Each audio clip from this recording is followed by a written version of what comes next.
Hi everyone, welcome to my channel. I hope आप लोग अच्छे होंगे। So this video is purely for central bank joinees, new joinees जिन्होंने central bank choose किया है। Welcome to my family, welcome to Centralites. सो आज इस वीडियो में बात करेंगे कि हम लोग को जो जो डॉक्यूमेंट्स के बारे में मांगा गया है। 29 अप्रैल से हमारी ज्वाइनिंग है, तो क्या क्या डॉक्यूमेंट्स चाहिए हैं। आई होप मैं आपके सारे डाउट्स क्लियर कर पाऊँ। So let's get started. देखें तो जो हमें नोटिफिकेशन मिला है तो उसमें बताया कि 29 अप्रैल से शुरू है हमारा। तो उसमें बेसिकली बाकी सारे डॉक्यूमेंट्स ही हैं। हमारे जो एप्लीकेशन फॉर्म है उसकी प्रिंट आउट लेके जाना है आपको, ओरिजिनल मतलब उसका प्रिंट आउट एक 3 कम से कम सबकी कॉपीज़ लेके जाइएगा। अपने सारी मार्कशीट के सारे जो सब्जेक्ट्स होते हैं, सर्टिफिकेट्स ऑफ सब्जेक्ट्स, वो सारे ले जाने हैं। प्लीज़ प्लीज़ सारे ले जाना है, ऐसा ना हो कोई आप डॉक्यूमेंट छोड़ दें। ठीक है, साथ में relieving letter if you have join any other places, चाहे पोस्ट ऑफिस, चाहे कुछ भी आपने ज्वाइन किया हो, भले ही आपने उसको शो ना किया हो अपने आईपीएस के फॉर्म में, उसको भी लेके जाना है। उसके सारे डॉक्यूमेंट्स लेके जाने, डिस्चार्जिंग सर्टिफिकेट सब तक। अगर नहीं मिल रहा है तो बाकायदा अपनी जो कंपनी है उससे बात करके उससे एनओसी लेके आना है कि हम इतने दिन में उसको दे देंगे। ठीक है,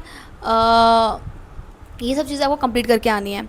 अब जो बात करूँ क्या क्या एक्स्ट्रा डॉक्यूमेंट्स जो आपको समझ नहीं आएंगे, जो वेबसाइट्स पे डॉक्यूमेंट है वो तो आपको भर के ले ही जाने ही है, तो आई थिंक उसमें कोई दिक्कत नहीं होगी। कुछ अगर दिक्कत हो तो आप मुझे कमेंट सेक्शन में बताइएगा, तो मैं उस पर स्पेशली वीडियो बना दूँगी। बाकी 3 करेक्टर सर्टिफिकेट्स ले जाने हैं। येस, करेक्टर सर्टिफिकेट ले जाने हैं। एक आपको ब्रांच से ले जानी है, बैंक मैनेजर से।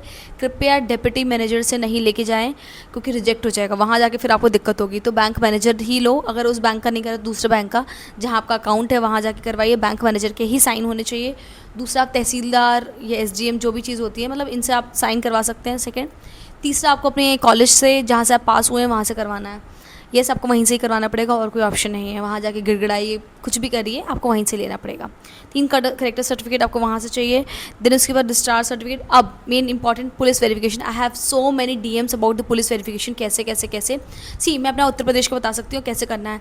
तो हमारे पास यूपी कॉप करके एक ऐप थी, उस ऐप में मैंने अप्लाई किया। बाकायदा उसने आईडी मांगी, आधार की और फ़ोटो मांगी, तो फ़ोटो अप्लाई कर दिया। फिर वहाँ से जो मेरा नियरेस्ट, मेरा जो आधार में एड्रेस डला है वो मेरे गाँव का डला हुआ है, तो उस गांव का जो नियरेस्ट पुलिस स्टेशन है वहाँ से कॉल आई मेरे पास वेरिफिकेशन के लिए। जस्ट नॉर्मल सा आई, और उन्होंने बोला कि ये डॉक्यूमेंट्स मुझे दे जाइए आप post office, police station, sorry. तो मैं तो नहीं गई थी, मैंने बोला कि मैं अपने भाई को भेज दूँ, तो हाँ, उन्होंने बोला ठीक है अपने भाई को भेज दीजिए। तो मेरे भाई लेके फ़ोटो, आधार कार्ड, पैन कार्ड, जो भी मांगा गया था उनसे डिटेल्स, और यही डिटेल्स मांगी गई थी। उन्होंने एक एक कॉपी उसकी ले ली थी विद साइन, उस पर था। उन्होंने जो डॉक्यूमेंट्स मांगा वो दे दिया। अब पुलिस वेरिफिकेशन थोड़ा टाइम लगता है, एक हफ्ता लगता है आपको। वो बोलते हैं कि इतने टाइम के अंदर आपको डॉक्यूमेंट्स देने आने पड़ते हैं। अगर आप उतने टाइम में नहीं देने आते तो वो वहाँ से रिजेक्ट कर देता है, तो then you have to apply. तो it took 14 to 15 days for approval. आपको उस ऐप में ही दिख जाएगा। अब बाकी स्टेट्स का मुझे नहीं पता, मैं उत्तर प्रदेश का बता सकती हूँ, इस तरह से था।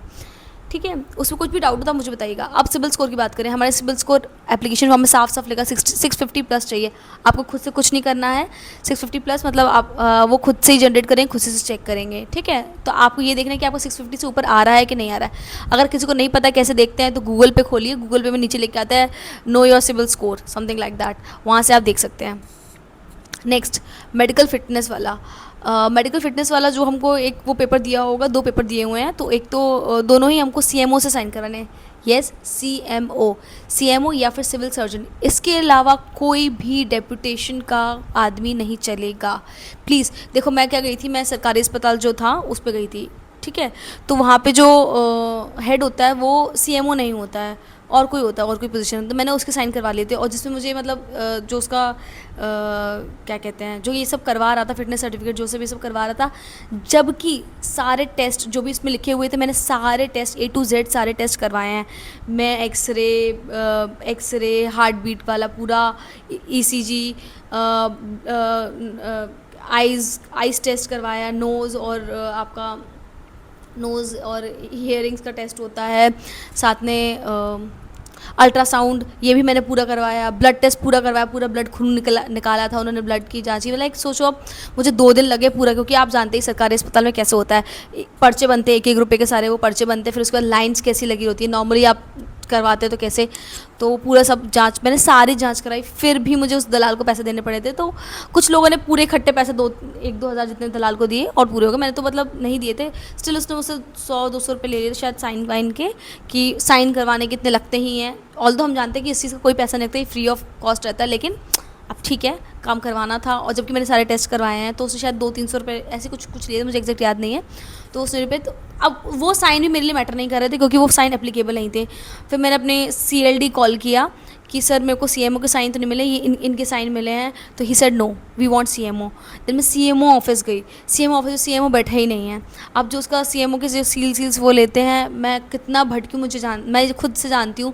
फिर किस किस को कॉल लगाई, तब जाके बात हुई कि हाँ ठीक है करवा रहे हैं। उन्होंने बोला कि नहीं इतने रुपए लगेंगे, ये लगेंगे, मतलब इन शॉर्ट बकवास ना करते हुए मैंने करवा लिया। तो मतलब मैं बोलूँगी CMO ही चाहिए। हाँ हो सकता है आप CMO की जगह कुछ और ले जाएं, CLD वाले नहीं देख पाए, उसको नज़रअंदाज कर दें और आपका चल गया, वो अलग है। लेकिन वहाँ पे 2 लोग और थे, जैसे मैं बता दूँ CLD में गई, वहाँ पे 2 लोग और थे जिनके साइन किसी और ने किए थे, मतलब CMO डेजिग्नेशन का नहीं था, तो उनका फिर से मेडिकल हुआ।